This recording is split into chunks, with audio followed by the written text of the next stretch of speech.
Hi, this is Simone Watson, and I'm doing another Manuscript Thursday. I didn't have this planned out to do it on Thursday again, and I don't know if I'll keep doing it or not, but for today it's working.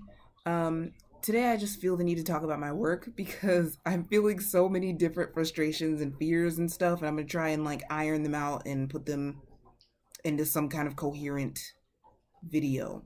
So let's get started.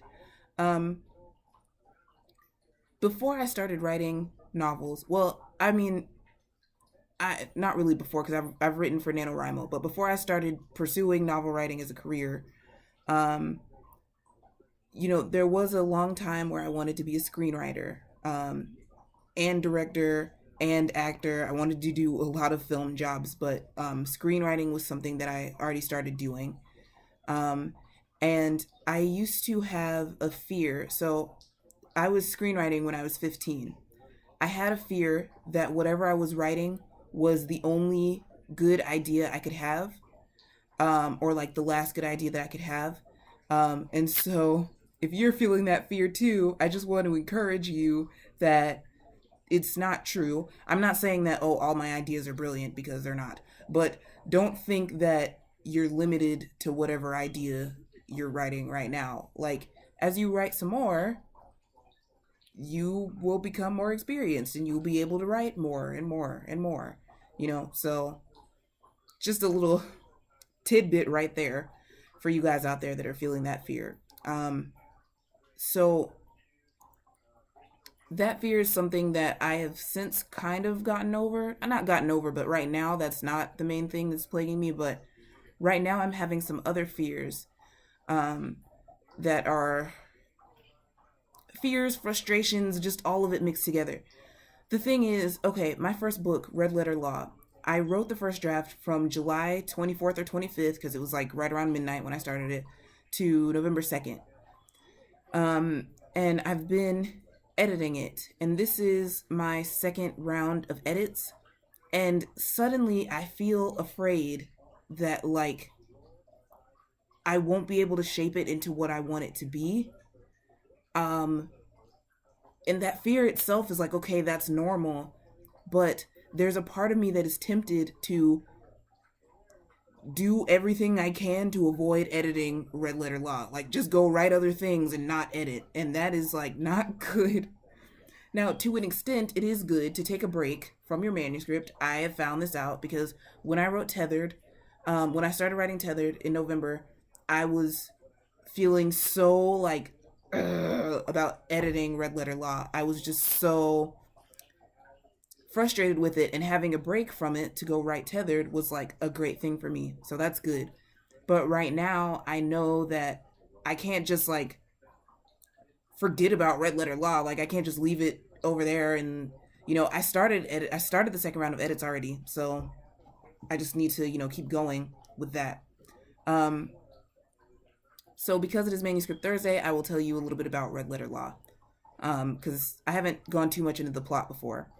Um, but it's about these two sisters, Lonnie and Shell.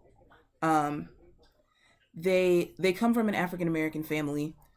Shell is adopted. She's actually uh, Puerto Rican and Louisiana Creole.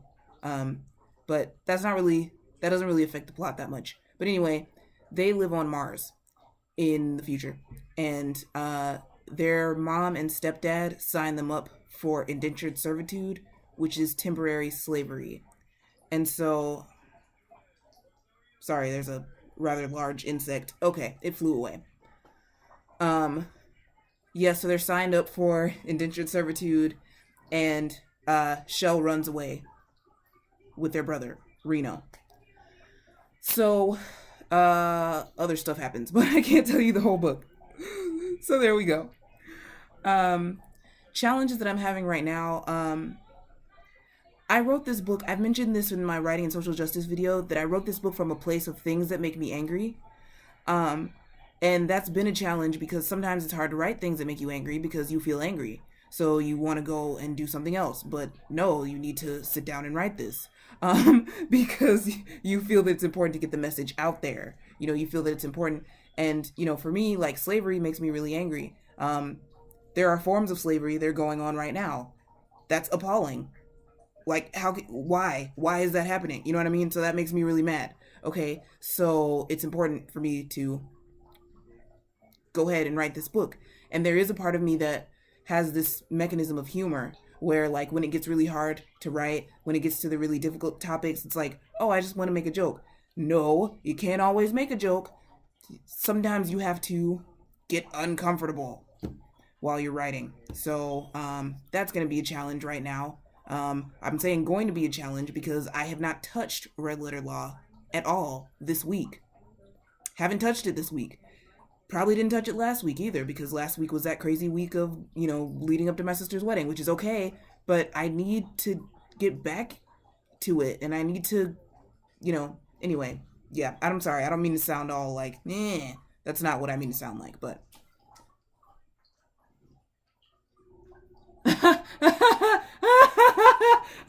Oh my gosh. Okay, no. Okay, hold on. Okay. I just had to show you guys something real quick.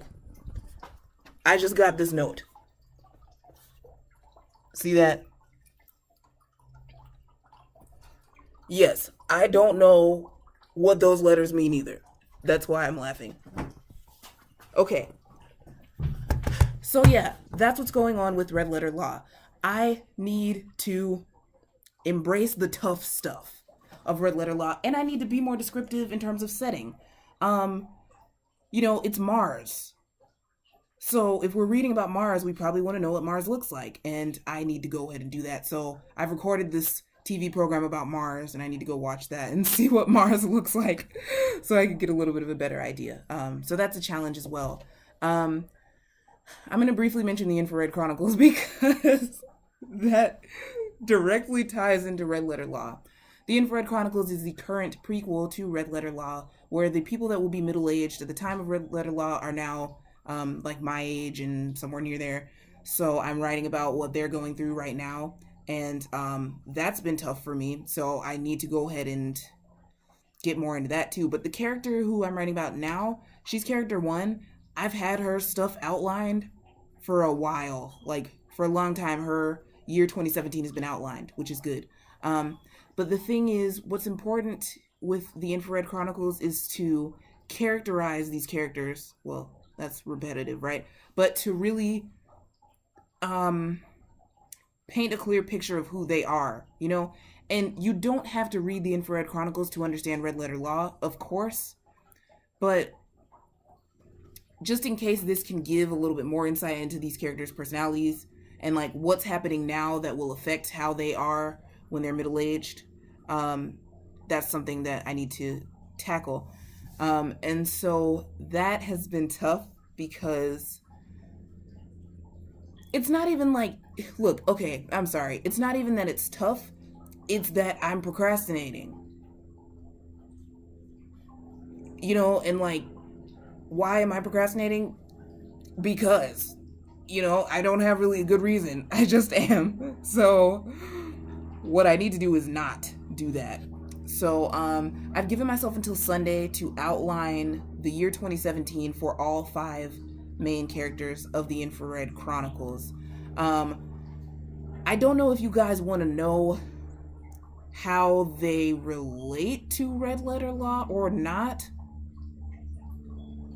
because, well, you haven't read Red Letter Law, so I don't know if you guys care or not. That's the problem. But yeah, I'm not going to tell you. But if you say, hey, we want to know, if somebody comments, hey, we want to know, then I'll just mention it later, I guess. So yeah, I wanted to talk about Tethered as well, but I either will make a separate video about that or I'll just wait until a different day, because this has been a lot of information that I've given you guys for just one video. So thank you so much for watching, and I will see you soon. Bye.